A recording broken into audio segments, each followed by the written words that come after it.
Back among the toffs, Chelsea spent like toffs. They went for the best they could get and never mind the price. Their first ever £10,000 cheque bought Hughie Gallagher, the finest centre-forward in the land. Although only 5'5", Gallagher had been scoring freely for Newcastle and Scotland.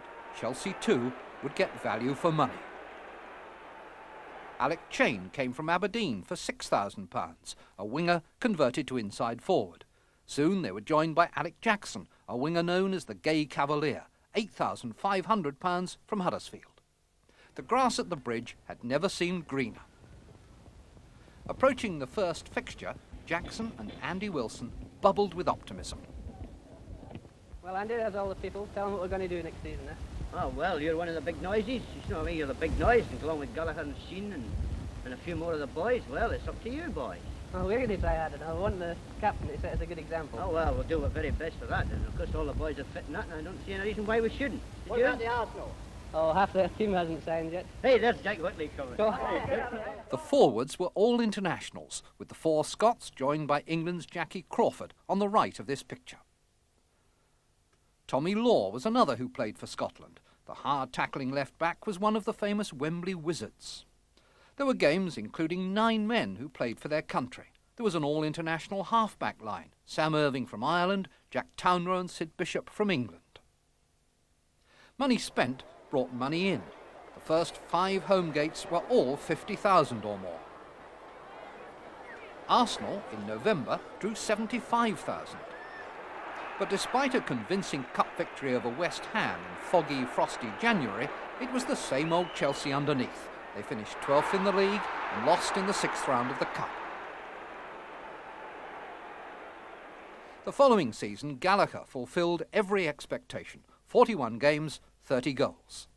His temper was as short as his stature. On one occasion he asked if he could leave the pitch to cool down. But when the aggression was properly channelled, few defences could curb him.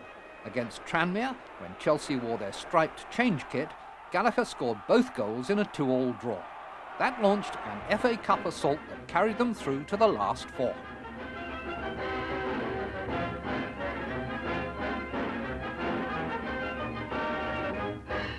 It was Chelsea's 3rd semi-final.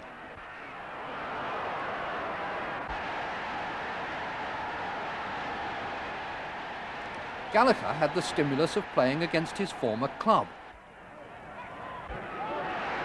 But as in the 1911 semi-final, Newcastle were too good for them. In 1933, Leslie Knighton became manager, but despite his experience at Main Road and Highbury, he could never lift Chelsea higher than 8th. Goalkeepers were often the saviours of the Blues in those interwar seasons.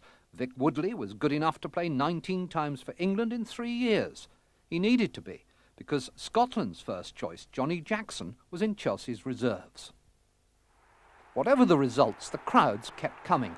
Nearly 83,000 saw Arsenal in October 35, a Stamford Bridge record never to be officially beaten. And the tradition of powerful centre-forwards continued. George Mills, who played throughout the 30s, was the first to score 100 league goals for Chelsea.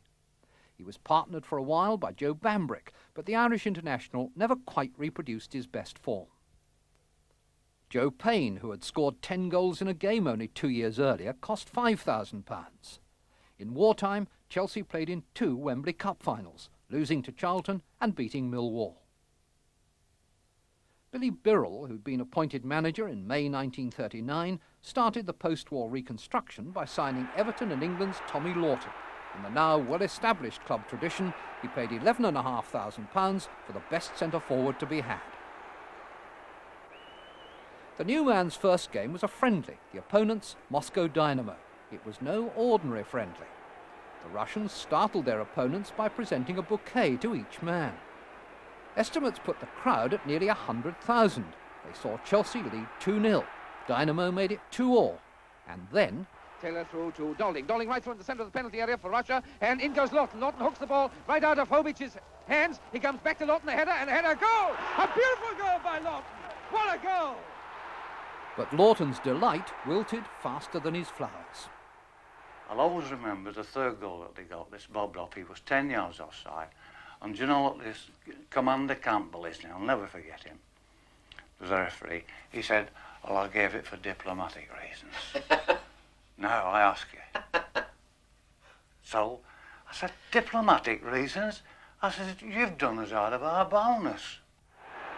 Lawton scored 30 goals in 39 games as football returned to normality in 1946. Lawton was a magnet. More than 1 million people passed through the Stamford Bridge turnstiles. But somewhere, somehow, the relationship soured. Tommy Lawton went, Roy Bentley came. He cost £11,000 from Newcastle. Bought as an inside forward, he was soon leading scorer, wearing the number 9 shirt. Chelsea entered the 1950s needing cup kudos to salvage another moderate First Division season. They reached the 6th round and drew Manchester United. 70,000 crowd Stamford Bridge for the cup tie of the season. Attacking the goal to your right, here is a new Chelsea. Fine teamwork, allied with non-stop attack, bring the Londoners an early reward. The man who puts the finishing touch is Bobby Campbell, and here it is.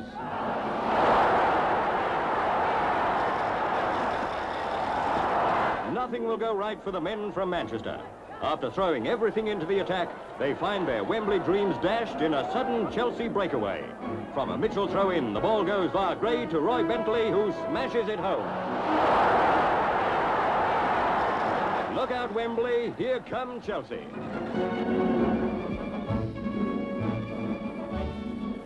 On paper, it looked a cup clash of the century. In action, that's just what it turns out to be. Arsenal attacking the goal to your right, and Chelsea make it a cup semi-final to remember. A Hughes clearance goes upfield, and Bentley takes it from here.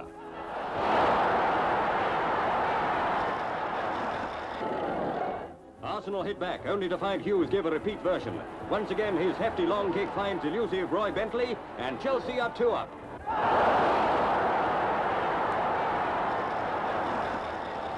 A Cox corner kick does the impossible, dropping smoothly into the net.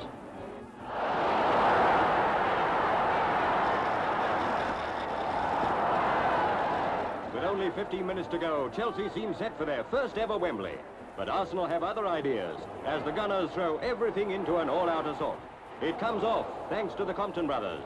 From a Dennis corner, elder brother Leslie heads in the equaliser. The perfect ending to the perfect match.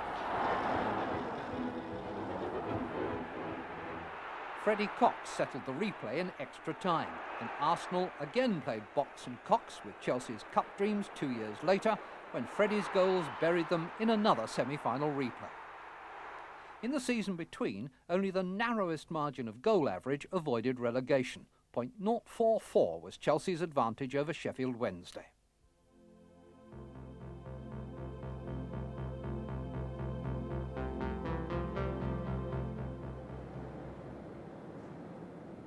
Extensions and improvements kept Stamford Bridge among the elite of British stadia. On the field, glamour and excitement were rarely lacking, but the cupboard remained bare. No cups, no major titles. Enter in 1952 Ted Drake, a new manager with new ideas about how to achieve the old ambitions. As a player with Arsenal, Drake had scaled the peaks. At Chelsea, he didn't intend to linger for long in the foothills. I had a feeling that they were very cup-minded. And I said to the players, I would like to win the cup, of course, but I would dearly love to win the league. And they really gave me the impression that they had no chance. Drake tackled the image first. Just as George Roby had begun the music hall link, so the club's hospitality to the pensioners of Chelsea Hospital had also backfired. You don't like that tag, pensioners, do you, Ted? Not really, Max, no. From the affection side, it's quite okay. But from the old music hall joke, no. I think, if I can, I'd like to replace it with something else. The new badge was a lion rampant. Drake's next objective was to make it raw. In his first programme notes, he asked the fans to be not just louder, but more committed, more partisan. I knew that in time I would eventually come to a younger side, because that was always my ambition. And you've got to get a crowd behind youngsters, haven't you? Among managers, the Trilby was giving way to the tracksuit. Drake was one of the first to leave the office for the training ground to put skills on a par with stamina. And there was another policy change. Round the nucleus of his inherited side, Ted recruited not stars, but bargains from less obvious sources. Ron Greenwood, a wartime Chelsea player, signed from Brentford. Peter Sillett, a fullback from Southampton. Stan Wicks, who played under Drake at Reading. Chick Thompson from Clyde to keep goal. Amateur international Derek Saunders from Walthamstow Avenue. John McNichol, aged 27, from 3rd Division Brighton. Seamus O'Connell, another amateur from Bishop Auckland. 18-year-old Frank Blunston from Crewe. Plus Les Stubbs and trainer Jack Oxbury. Ted Drake had warned that he would need 3 years to make a serious bid for the championship. He was patient through 2 modest seasons. 1954-55 began better. In October, Roy Bentley scored his 100th league goal for the Blues. A fortnight later, Manchester United were the visitors. There was another huge crowd, and they were not disappointed, even though Chelsea lost 6-5. Jimmy Thompson phoned up. Would always phone whenever he was going away watching. Would always phone for the result. And he phoned through this time, and I said to him, "We've gone down to Manchester United 6-5." And I said, "Seamus have got 3, just imagine." And before I could say another word, he said, "Now don't worry at all, Governor, I've got a better player than any of those." And do you know who it was? Jimmy Greaves, our famous schoolboy international. It proved to be possibly one of England's greatest players.